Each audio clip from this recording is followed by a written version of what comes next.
Isang mapagpalang araw po sa ating lahat.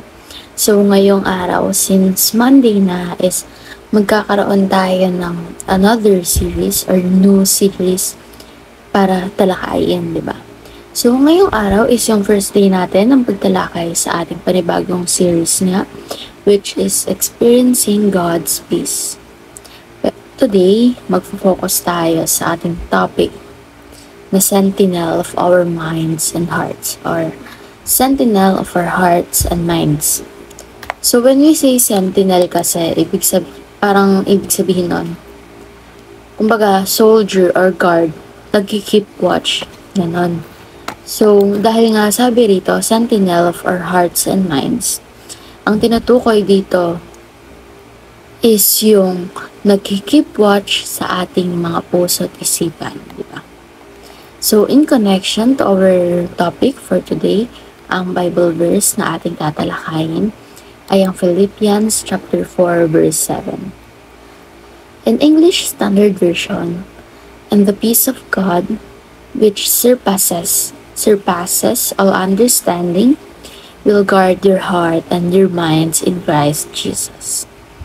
In Tagalog translation naman, or in ang Biblia 2001, "At ang kapayapaan ng Diyos na hindi maabot ng pag-iisip ang mag-iingat ng inyong mga puso at mga pag-iisip kay Kristo Jesus." So, kumbaga, ito ina-elaborate lang ng Bible verse na to yung topic natin ngayong araw. Kasi nga, diba, yung topic natin, sentinel for hearts and minds. So, sabi rito, yung kapayapaan na nanggagaling kay God is hindi naaabot ang sariling pag-iisip lamang natin, di ba? So, ang makakaabot nun at mag-iingat sa mga puso at isipan natin ay kay Lord God through our Jesus Christ, Lord Jesus Christ. So, para mas mapalalim pa itong talakayan natin, is proceed tayo sa ating teaching. Number 1, worrying is connected to prayerlessness. So, I agree on this one. Agree naman ako sa lahat, pero ito kasi, when we are not praying or we lack of prayer, dun pumapasok lalo yung worries sa atin kasi when we pray kasi, we ask God for His guidance, di ba? So, kapag hindi tayo nagpe-pray, ibig sabihin, hindi tayo humingi ng tulong sa Kanya. Hindi natin tinataas sa Kanya yung mga isipin natin, worries, anxieties natin. So, dun pumapasok yung mga worries, di ba? Yung worries is, kumbaga, punta lang ng punta sa atin. Kasi nga, we lack prayer. We lack of prayers. So, worrying is connected to prayerlessness.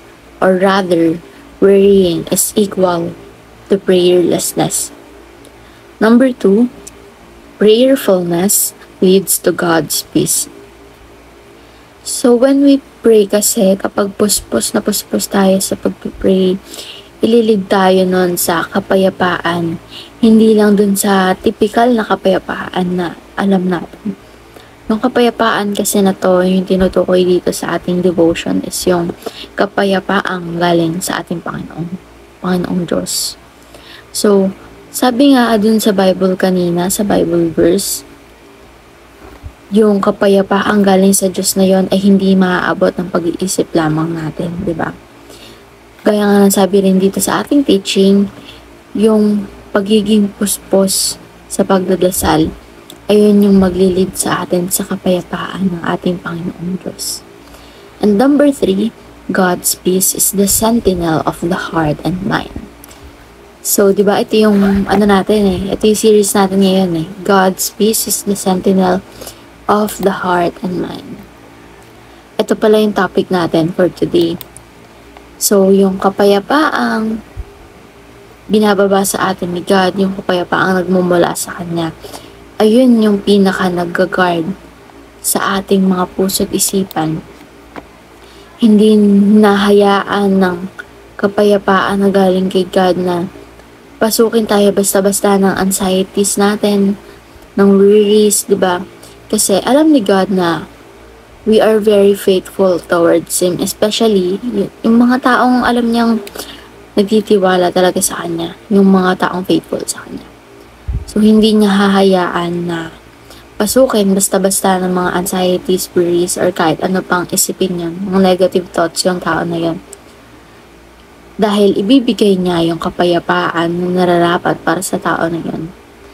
Kasi nga, mahal niya tayo. And we are very faithful then towards Him. So, ngayon naman is proceed tayo sa ating application.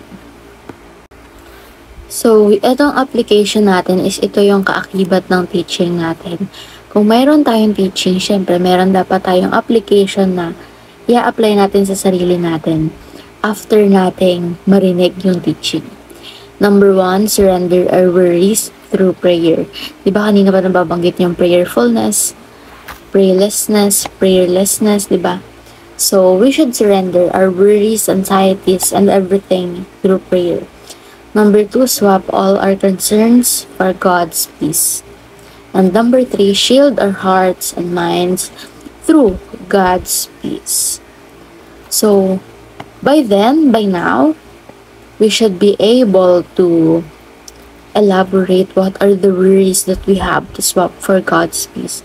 Dapat by now, nakakapag-reflect na tayo sa sarili natin kung ano pa nga ba yung mga worries natin na dapat nating palitan or na dapat nating alisin at tanggapin naman natin yung kapayapaang ibinibigay sa atin ng ating Panginoong Diyos.